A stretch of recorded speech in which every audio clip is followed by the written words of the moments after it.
Hey rugby fans, welcome back to the channel.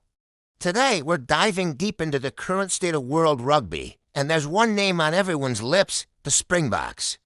Former Ireland wing Andrew Trimble has just come out and said what many of us have been thinking. South Africa has opened up a huge gap between themselves and everyone else.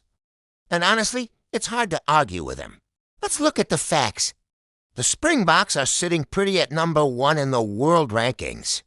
Sure, New Zealand briefly took the top spot during the Rugby Championship, but that didn't last long. The Boks marched into Wellington, dismantled the All Blacks 43-10, and reclaimed their throne. That wasn't just a win, it was a statement. Since then, Rassie Erasmus' squad has been on a tear. They secured the Rugby Championship title and kicked off the November series with solid wins against Japan and France. Now, that game against France was something else. It was a replay of the nail-biting 2023 World Cup quarterfinal, and the tension was palpable. Even after going down to 14 men with Lou D. Jager's red card, the Springboks didn't just hang on, they dominated, winning 30-17. This performance left Andrew Trimble seriously impressed. On the Rivals podcast, he said, "I thought it was huge. I think the rest of the world are looking on just dreading the opportunity to play South Africa." He initially thought it was a two-horse race between South Africa and France, but now he believes South Africa are head and shoulders above everyone. Trimble described it as an unbelievable statement performance. He put South Africa at the top, then France. And then the rest of the pack a long way behind. It's a bold claim, but watching them play, you can see why he's saying it. They just look incredible. But while the Springboks are hitting new heights, the story is very different for Trimble's home nation, Ireland, over the past year. The Irish team has struggled to find the consistency and form that we've come to expect from them. They had a disappointing Six Nations by their own high standards. And their end-of-year series didn't start well either. They took a 26-13 loss to the All Blacks, getting completely blown away in the final 20 minutes of the match. Hoping to bounce back, they faced Japan a week later.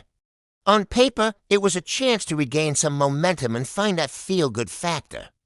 They did get the win, 41-10, but the performance was still underwhelming and disjointed. It wasn't the fluid, powerful Irish side we're used to seeing. According to Trimble, even Ireland's head coach, Andy Farrell, is feeling the pressure. He probably expected some rust in the first game, but after the matches, he would have hoped for a much smoother operation. The momentum just isn't there. Next up for Ireland are the Wallabies, and Trimble thinks they should be able to get a win there. He points out that Australia looks a bit tired, with some key players unavailable due to injury, forcing them to rely on their squad depth.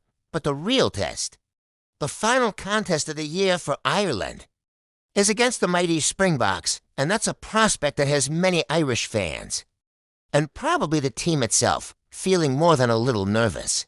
After watching South Africa's recent performances, it's clear that Ireland will need to find another level and fast if they want to compete.